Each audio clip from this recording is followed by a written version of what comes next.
Alright guys, May here with another quick video. Today I wanted to show you the Ride Kings washcloth for cars. I was sent this item to test it out and share my experience about it. So let's get it opened up and I'll show you how it turned out.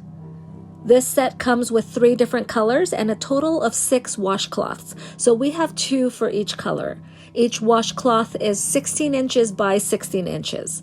The washcloth is made of microfiber material, so it is nice and smooth and it doesn't damage the car paint, leather, or the interior of the car whenever I'm using it to clean.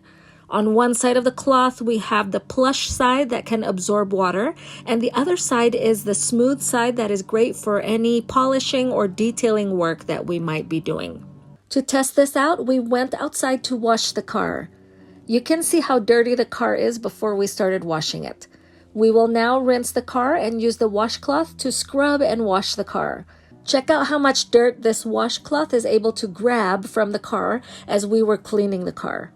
Next, we are going to grab a second washcloth from the pack and use it to dry off the car using the plush side to absorb any remaining water that is still on the car. Take a look at the amount of water that this cloth is able to absorb. It is definitely nice to keep these on hand for all kinds of cleaning or polishing projects throughout the house, both inside and outside. If you are looking for a highly absorbent set of washcloths that get the job done while being gentle on your surfaces and doesn't cause any scratches or damages, be sure to take a look at this.